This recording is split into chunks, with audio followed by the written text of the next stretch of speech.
Fala galera que já é inscrita no Pautas e Táticas ou que vai se inscrever assim que o vídeo acabar.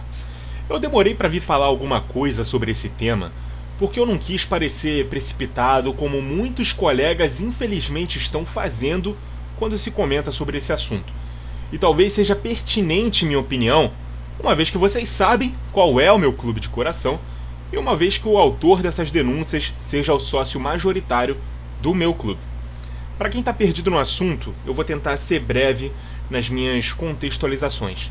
O John Textor, dono da SAF do Botafogo, está denunciando casos de manipulação de resultados no futebol brasileiro.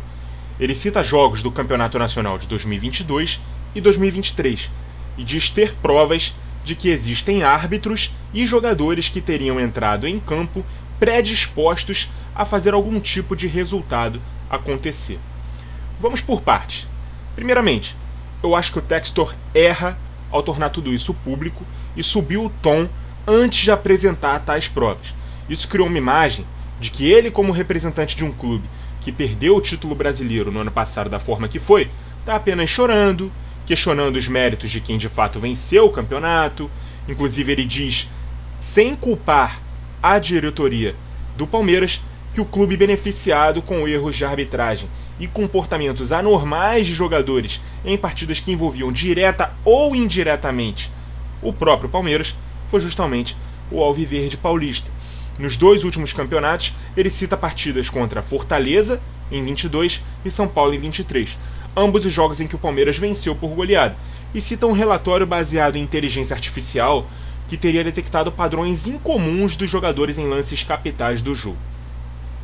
A partir do momento que ele torna tudo isso público, ele levanta suspeita sobre todos os jogadores envolvidos nesses jogos. Eu acho isso um erro, porque obviamente, quem não teve nada a ver com isso vai se sentir ofendido e atacado. Os clubes envolvidos nas partidas também têm o direito de se sentir ofendidos e atacados. Se ele tiver provas, e ele diz que não citaria os nomes dos jogadores para preservar a identidade deles, o que acaba expondo a todos, essas provas têm que ser algo que realmente incrimine os jogadores ou os árbitros de uma má intenção ou de uma predisposição a fazer algo que influencie no resultado final do jogo. Sejam testemunhas, prints de conversas, áudios, vídeos, algo realmente mais concreto e contundente do que um relatório baseado em inteligência artificial, beleza?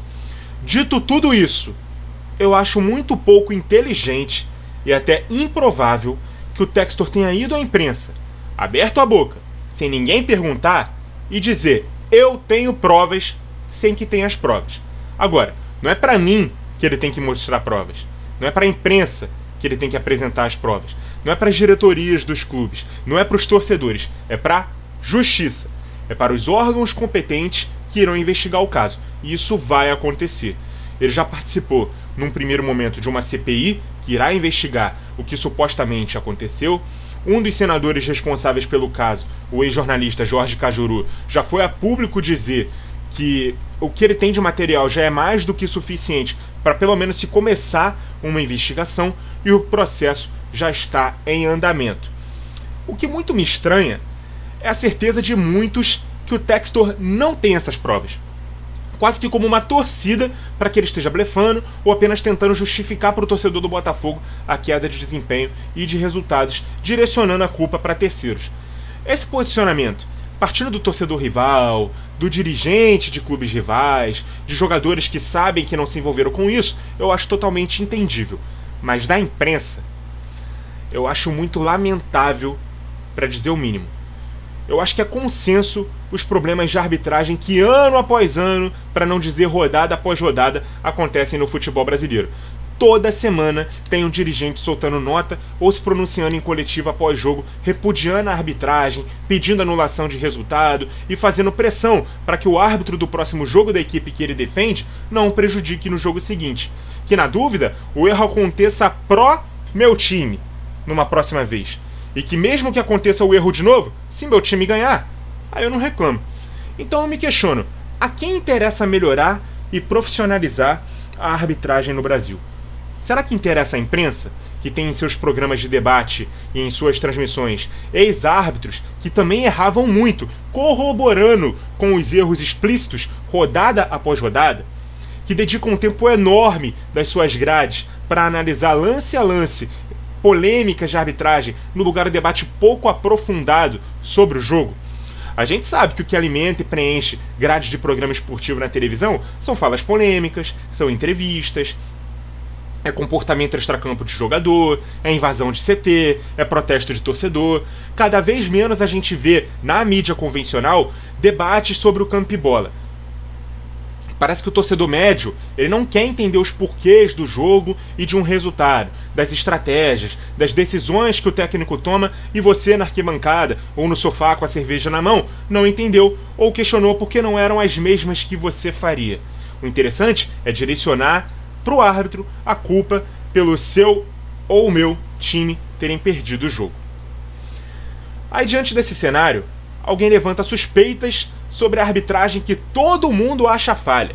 Num país em que há pouco tempo tivemos vários jogadores que ganham muito mais que os árbitros sendo descobertos e alguns até banidos do jogo em envolvimento com casas de apostas. Inclusive são a esmagadora maioria dos patrocinadores dos clubes do futebol brasileiro hoje e que patrocinam até as transmissões das emissoras detentoras de direitos, né, de exibição dos campeonatos. E a reação da imprensa, de uma forma geral, é chamar esse cara de louco, de chorão, de mal perdedor. É ter certeza que ele não tem as provas. É não considerar nem por um minuto que esse cara pode estar certo.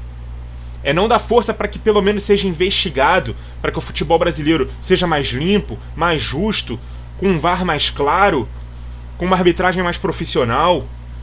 E eu nem vou bater na tecla de que se os jogadores que ganham mais estiveram envolvidos em esquemas de favorecimento a apostadores, alguns árbitros também devem estar, porque seria leviano da minha parte, né? Eu não tenho prova para falar sobre isso, mas é algo que a gente pelo menos tem que pensar, questionar, né? E ver se é pertinente. É no mínimo estranho que nenhum árbitro tenha sido investigado nesse primeiro momento que os atletas foram descobertos. É no mínimo estranho. Vale lembrar o que aconteceu no Campeonato Brasileiro de 2005. Vale lembrar o escândalo de manipulação de resultados que rebaixou a Juventus e vários outros clubes foram punidos na Itália entre 2005 e 2006. O escândalo que aconteceu na França com o Olympique de Marseille em 93. As inúmeras especulações e algumas até comprovações de casos de mala branca e mala preta nas retas finais de Campeonato Brasileiro, anos atrás. Então por que não há uma chance do Textor estar certo? Porque a presidente do Palmeiras fala em banimento dele do futebol brasileiro, alegando que ele está dizendo que o Brasil não é um país sério. Um país com inúmeros casos de corrupção dentro e fora da esfera esportiva, que culturalmente o mais malandro, o que leva vantagem, é o certo, é celebrado, e o que segue as regras é o otário. Um país que não consegue sair da página 1 nas reuniões sobre criação de liga, porque antes de se discutir regulamento, calendário, punições e outros assuntos de interesse comum a todos, a gente só discute qual vai ser o tamanho da fatia do bolo que cada um vai lucrar. Um país cujos clubes, né, na hora de votar na Conmebol sobre o reconhecimento da antiga Copa Conmebol como Copa Sul-Americana, teve os nossos representantes vivos na Libertadores de 2022, quando isso foi votado, se posicionando contra, porque os beneficiados seriam os rivais. Só os brasileiros que votaram foram contra.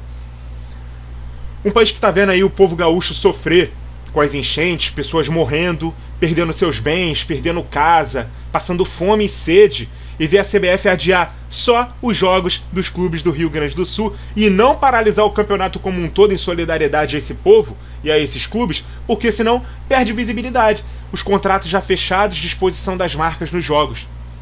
Está se importando mais com dinheiro. Que vê clubes como Palmeiras, Flamengo, São Paulo se posicionarem oficialmente cedendo CT e instalações para os clubes gaúchos, usarem como uma forma de solidariedade para que o campeonato não precise ser paralisado, ignorando a perda técnica de se jogar todas as partidas fora de casa ou em campo neutro. Já querem tirar vantagem disso também. É um país, gente, que a gente vê o dirigente do Atlético Goianiense dizer: parar o campeonato para quê? Pra gente ficar sofrendo e chorando? Aqui no Brasil, todos pensam em tirar vantagem, seja lá qual for a situação. Esse país é sério, Leila Pereira? O futebol brasileiro é sério?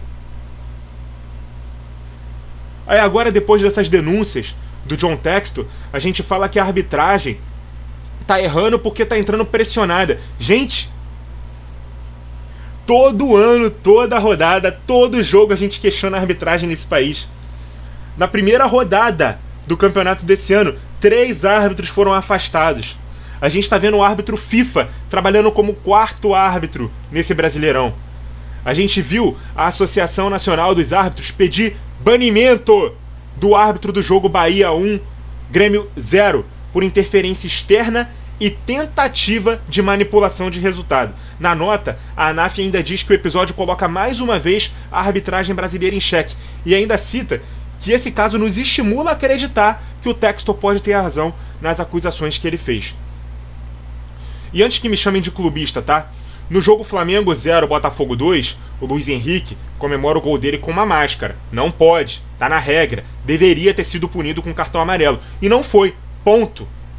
Pouco tempo depois ele comete uma falta e toma cartão. A arbitragem errou. Legítima reclamação do Flamengo nesse lance.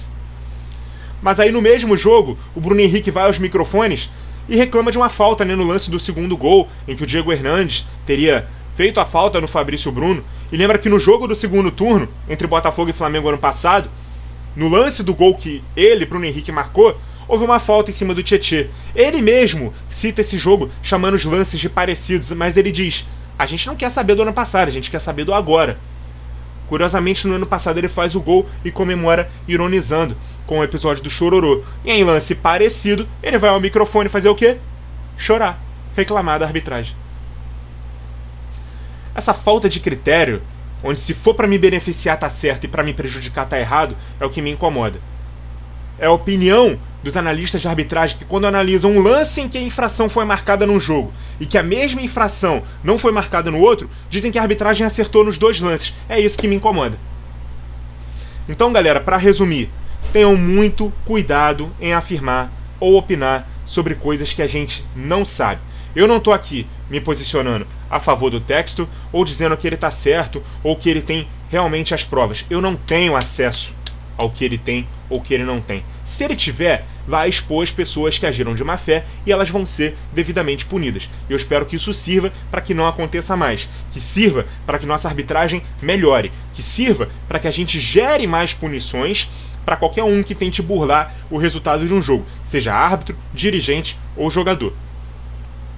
Agora, se ele não tiver as provas, ele vai arcar com as consequências do que ele falou. Eu abri esse vídeo dizendo: ele não deveria ter feito as acusações em público, porque além de expor gente que não fez nada, ele dá inclusive tempo para que se há de fato corrupção, os corruptos se movimentem mais ainda nos bastidores contra ele. Ele que é um empresário de sucesso, que está acostumado a lidar com ligas como Premier League, Ligue 1, em países de primeiro mundo, ele foi no mínimo irresponsável em começar essa história e torná-la pública da forma como ele escolheu fazer. Ele expõe inclusive a torcida do Botafogo. Ele expõe a torcida do Botafogo ao ridículo. Já sofreu com a perda do título e agora gera mais uma zoação dos rivais por conta de um barulho desnecessário. Tem as provas? Denuncia, deixa quem é competente julgar. Não vai pros microfones dizer que tem pra dar arma pra engraçadinho, não. Agora falando principalmente como jornalista, tá? E que viu vários colegas queimarem a largada aí com deboches e afirmações que o cara é louco. Vai ser lindo ver todos eles se retratando caso o Textor esteja certo. Para quem ainda tem dúvida do meu posicionamento, não afirmo que houve manipulação e nem que não houve manipulação, mas eu sou totalmente a favor que pelo menos se investigue. Muito obrigado a você que acompanhou o vídeo até aqui. Continue ligado no Pautas e Táticas. E até a próxima!